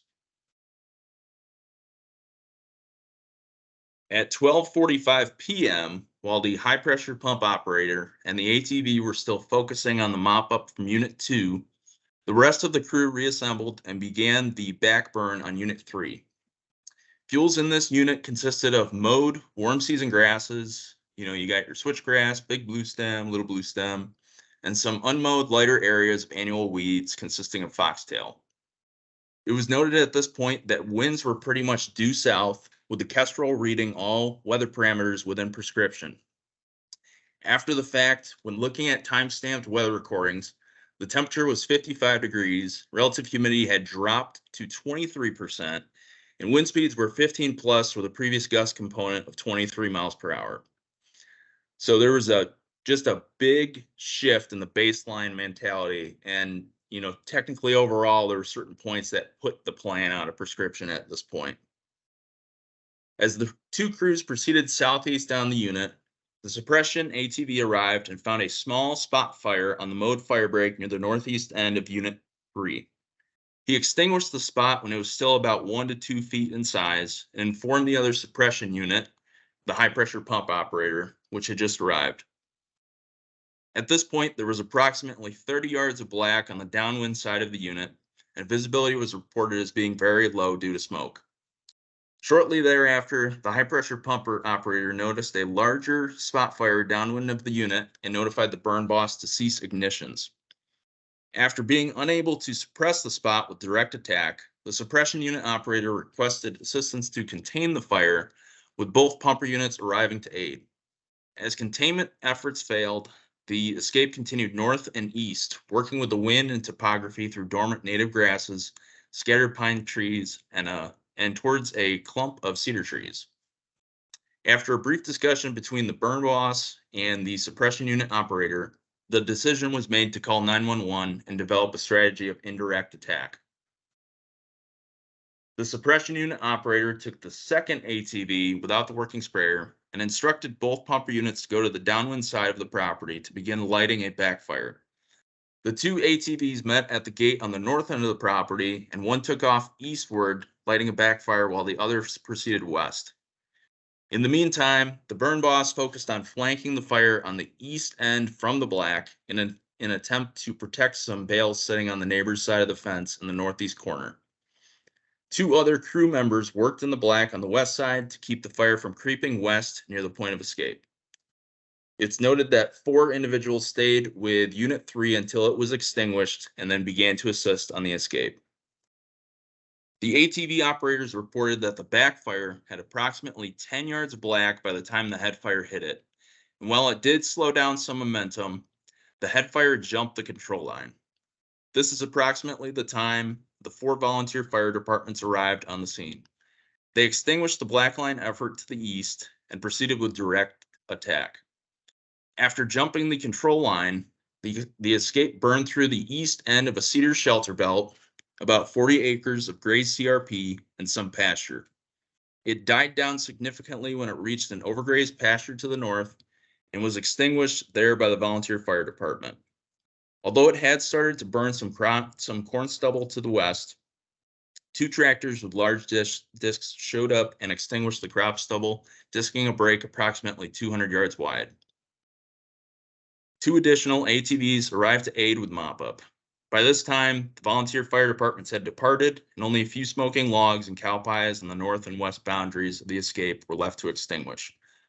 One final run was made after dark to ensure the line was cold, and then all crew left the scene. Now, after digesting that just a bit, what really went wrong? We can all look back and point fingers at the conditions just before the escape, but picking apart all the errors throughout the entire burn might be a little bit more beneficial. There were plenty of equipment malfunctions that set us up for some rough sailing. We had the frozen pumpers in the beginning there that set us back an hour from when we were originally supposed to burn. The major leak in the ATV sprayer that took that off of one of the fire lines. Pumper maintenance, one of our pumps needed oil. A faulty Kestrel, a couple radios were dropped, and shuffling crew members around. So looking back, just some simple maintenance tweaks and proper storage could have gone a long ways in preventing what transpired. Communication on the suppression unit's roles and techniques could have also been relayed much better than we had done. Proper water management and usage could have, been way better to avoid those situations where maybe ceasing ignitions and holding really wasn't an option. So looking back on the weather side of things, got a real nice little breakdown with timestamps by a spot forecaster after the fact. I find it's always really handy to use those color delineated daily graphs by the Weather Service to see when the most volatile time of the day to be burning would be. But this illustrates a pretty good job too. I mean, the probability of ignition drastically increases just as we're doing the briefing of that first unit that we that we burned off. And at this point, we've already got extreme gusts going on at 23 miles per hour, and just a couple hours later, we're already hitting that no burn time zone. Looking back on some decisions that were made, we should have wrapped up that first unit and then had a group debriefing to make the decision on shutting things down instead of running into that curse of one more unit before any further discussions carried on. One thing to note was that although the weather gave us the perfect scenario to really make things difficult, the ignition pattern, I'm actually going to go back a couple slides here. So the ignition pattern that that worked on this larger CRP block that we burned first, it should not have been utilized here when we burned off this food plot. So the odd slim burn unit shape plus the traditional ring fire technique contributed to way more convective lift than the crew members realized. So instead of embers and firebrands dropping into the created black, they went straight up before being carried by the wind behind the fire lines.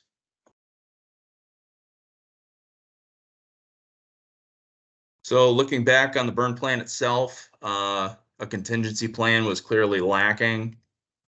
On these prescribed fire operations, we absolutely do not want the worst case scenario to happen out there, but you always got to be prepared for it. So, some areas you can get away with just making your burn unit larger or burning road to road for a safer burn, but other times quite a bit of in-depth planning and prep is definitely needed. Just touching on some crew positions and delegation. The burn boss should be mobile and have the ability to access multiple points of the burn unit. Normally this means, he's in his own pickup truck or UTV or even just on foot, depending on the size of the unit. But he should be able to communicate to the crew leaders at all times. Throwing the burn boss on louder machinery means that some indicators or concerns were possibly relayed but never heard. This all comes down to go and no-go decisions that are, tough to make on the spot, especially with pressure to complete the task at hand. After going through this AAR, the PBA agreed that having a checklist like this one picture here, having that available can help answer some of those tougher questions that a prescription simply can't. Just because you could burn with a permit in hand, prescriptions might be there, doesn't mean that you should burn.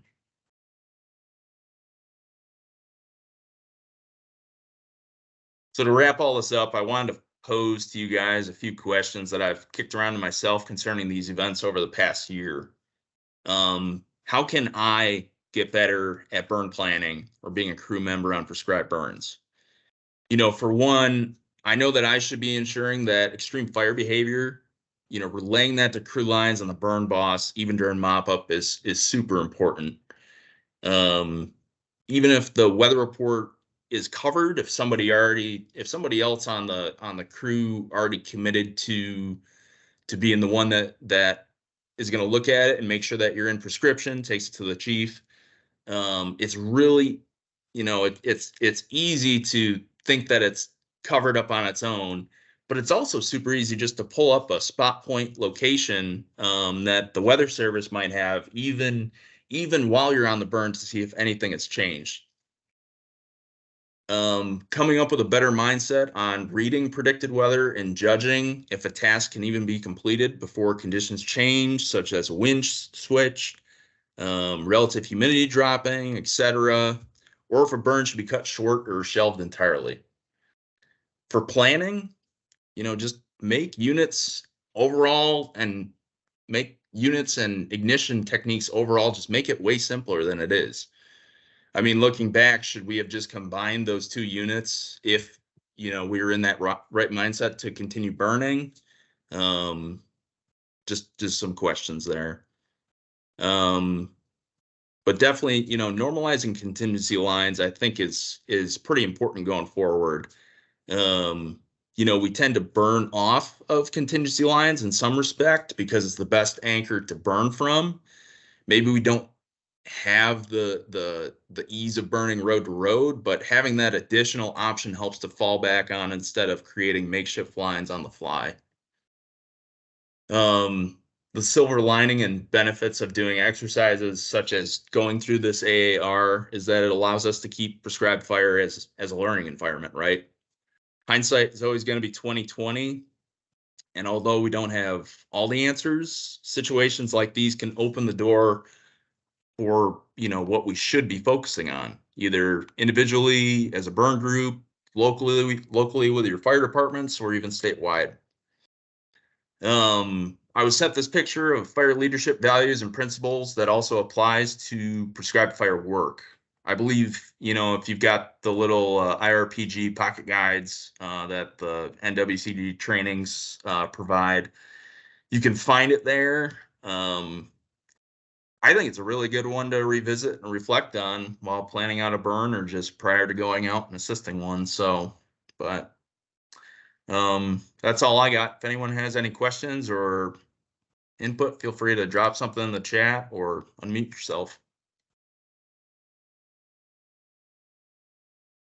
Thanks, Rob. If anybody has any questions, feel free to drop them in there. But I know that, talking about these escapes that happen and some of the lessons that come up from them is really important, statewide and even nationwide when we talk about, keeping ourselves accountable, and making sure that we're continually learning and doing better is really important. And so appreciate, Rob, you sharing that information. I think it's great. If anybody on this call has a lessons learned that you want to talk about in the future, reach out to me. We're going to try to do this annual refresher every year. So it's always good to get multiple perspectives on, some lessons that you've learned on fires that maybe did not go as planned as you thought. So really important stuff. Anybody have any questions for Rob? Rob, I had a question. Do you think, what kind of contingency plan, looking back now, would you have drawn up, like in the plan? Was it mainly just including that in the unit, or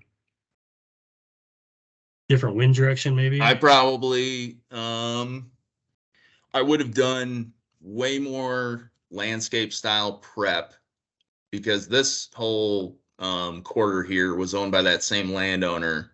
So essentially, when that escape went out, we were going off of travel lanes that outside of the planned burn unit weren't exactly mowed down. So I would have been thinking larger scale, just in the event of escape, just be prepared to burn off half your property or your entire property before coming up with these last minute forms of indirect attack.